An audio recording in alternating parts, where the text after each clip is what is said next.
Hello అండి. Irregular cycles ఉన్నా కూడా ప్రెగ్నెన్సీ వస్తుందా? మా పాపకి ఇర్రెగ్యులర్ సైకిల్స్ అండి. ప్రెగ్నెన్సీ వస్తుందా అసలు? పీరియడ్స్ రెగ్యులరైజ్ అయిన తర్వాతే ప్రెగ్నెన్సీ ప్లాన్ చేసుకోవాలా? అని చాలామంది పేషెంట్స్, వాళ్ళ మదర్స్, వాళ్ళ మదర్ ఇన్ లాస్, అత్తయ్యలు అందరూ గూడా చాలా టెన్షన్ పడుతూ వస్తుంటారు. సో, నేను మీ doctor Anusha Reddy, fertility expert, 49 fertility centre. ఈరోజు మనం ఇర్రెగ్యులర్ సైకిల్స్‌కి, ప్రెగ్నెన్సీకి లింక్ ఏంటి అన్న టాపిక్ గురించి మాట్లాడుకుందాం.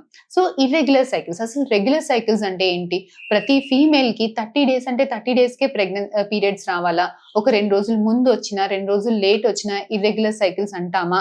అసలెప్పుడు ఇర్రెగ్యులర్ సైకిల్స్ అంటాము? అసలు ఫీమేల్స్‌కి యూజువల్‌గా నాకు ప్రతి నెల రెగ్యులర్‌గానే వస్తది మేడం.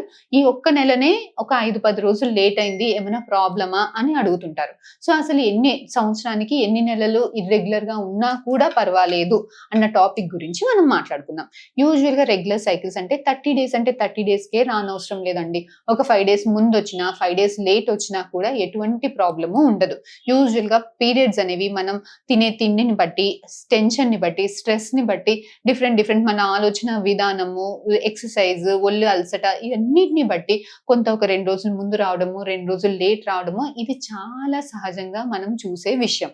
సో, ఎవరైనా ఫీమేల్స్ 5 డేస్ ముందొచ్చినా, 5 డేస్ లేటొచ్చినా పెద్ద కంగారు పడాల్సిన అవసరం ఏమీ లేదండి. 25-35 డేస్ మధ్యలో ఎప్పుడొచ్చినా కూడా అది రెగ్యులర్ సైకిల్స్ కిందే కన్సిడర్ చేయొచ్చు. లేదు సంవత్సరానికి 1, 2 నెలలు కొంచెం లేట్ అవుతుంది. అంటే 10 డేస్ లేట్ అవుతుంది, 15 డేస్ లేట్ అవుతుంది. అలా సంవత్సరంలో 12 నెలల్లో 1, 2 నెలలు లేట్ అవుతున్నాయి అన్నా కూడా పెద్ద టెన్షన్ పడాల్సిన అవసరం లేదు. కాకపోతే ఎవరైతే ఫీమేల్స్‌కి ప్రతిసారి లేట్‌గానే వస్తున్నాయి. ప్రతిసారికి 2 మంత్స్‌కి, 3 మంత్స్‌కి ఒకసారి ఒకసారి వస్తుంది.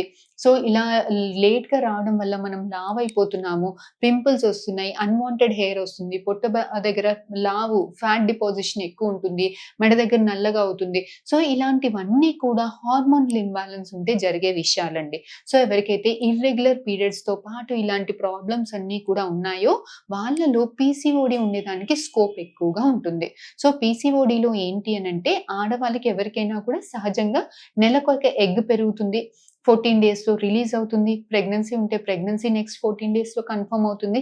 లేదంటే పీరియడ్స్ నెక్స్ట్ 14 డేస్ అంటే 1 మంత్‌లో పీరియడ్స్ అనేవి వస్తుంటాయి. ఈ పీసీఓడీ ప్రాబ్లమ్ ఉన్న వాళ్ళకి ఏమవుతుంది అంటే ఎగ్ గ్రోత్ అనేది 14 డేస్‌లో కాకుండా 20 డేస్, 25 డేస్, 1 మంత్ అలా లేట్‌గా ఎగ్ అనేది చాలా స్లోగా పెరుగుతుంటుంది.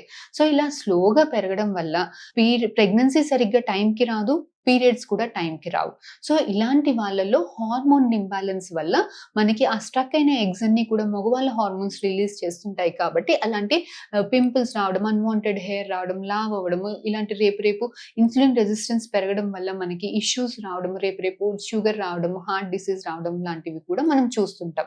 సో, ఇది ఇర్రెగ్యులర్ సైకిల్స్ పీసీఓడీ అండి. వీళ్ళు ఎక్కువగా కంగారు పడాల్సిన అవసరం ఏమీ లేదండి. రెగ్యులర్‌గా ఎక్సర్‌సైజ్ చేసి వెయిట్ లాస్ చేసుకుంటే 100 మెంబర్స్‌లో 60 మెంబర్స్‌కి పీరియడ్స్ అనేవి నేచురల్‌గా ఆటోమేటిక్‌గా కరెక్ట్ అయిపోతాయి. ఇంకొక 30 మెంబర్స్‌కి మనం ఏమీ పెద్ద పెద్ద ట్రీట్మెంట్స్ ఇవ్వకుండానే నేచురల్‌గా వాళ్ళంతట వాళ్ళకే వెయిట్ లాస్ తోటి ప్రెగ్నెన్సీస్ అనేవి వస్తుంటాయి. చాలా కొద్ది మందికి మనకి ఐయూఐ చిన్న మెడికేషన్స్ ఇవ్వడము, ఐయూఐ ట్రీట్మెంట్స్ చేయడము చాలా కొద్ది మందికి ఐవీఎఫ్ దాకా అవసరం పడేదానికి ఛాన్సెస్ ఉంటాయి. ఇది లేట్ పీరియడ్స్ వాళ్ళ గురించి. కొంతమందికి ఏమవుతాయి అంటే ఎవ్రీ 22 డేస్‌కి, 20 డేస్‌కి, 25 డేస్ 20-25 డేస్ మధ్యలోనే అంటే నెలకి ఒకసారి రావడం, 2 సార్లు రావడము, ఇలా ముందలకి పీరియడ్స్ జరగడము లాంటివి చూస్తుంటాం. ఇలాంటి వాళ్ళు చాలా కేర్‌ఫుల్‌గా ఉండాలండి. యూజువల్‌గా ఆడవాళ్ళకి ఎగ్స్ అయిపోతున్న కొద్దీ ఆఖరి ఎగ్స్ వీక్‌గా ఉన్నప్పుడు ఇలా పీరియడ్స్ అనేవి ముందుకి జరిగేదానికి స్కోప్ ఎక్కువగా ఉంటుంది. సో, ఇలాంటి వాళ్ళు అస్సలు డిలే చేసుకోవద్దు. వాళ్ళ ప్రెగ్నెన్సీ ప్లాన్ చేసుకోవడం. వీలైనంత త్వరగా వాళ్ళ దగ్గర ఉన్న డాక్టర్స్ దగ్గరికి, గైనకాలజిస్ట్ దగ్గరకో, ఇన్‌ఫెర్టిలిటీ స్పెషలిస్ట్ దగ్గరకో వెళ్లి చూపెట్టుకొని, వాళ్ళ ఎగ్స్ ఎలా ఉంది, క్వాలిటీ ఎలా ఉంది, నంబర్ ఎలా ఉంది అని చెక్ చేపించుకొని, వీలైనంత త్వరగా ఎగ్ రిజర్వ్ గిన తక్కువైతుంటే వీలైనంత త్వరగా ప్రెగ్నెన్సీస్ ప్లాన్ చేసుకోవాల్సింది ఉంటదండి. సో, ఇలాంటి వాళ్ళు కొన్ని మెడికేషన్స్ యూజ్ చేసుకొని ఒక 6 మంత్స్ నేచురల్‌గా ట్రై చేయడము, 6 మంత్స్ చిన్న ట్రీట్మెంట్‌తో ట్రై చేయడము, అప్పటికి కూడా రాలేదు అనంటే వీలంత త్వరగా పెద్ద ట్రీట్మెంట్స్‌కెళ్ళి ప్రెగ్నెన్సీ తెచ్చుకోవడం అనేది చాలా ఇంపార్టెంట్. సో, ఇది ఇర్రెగ్యులర్ సైకిల్స్ గురించి. ఫర్దర్‌గా మీకు ఇంకేమైనా డౌట్స్ ఉంటే please do come and contact us. We will definitely get back to you. Thank you.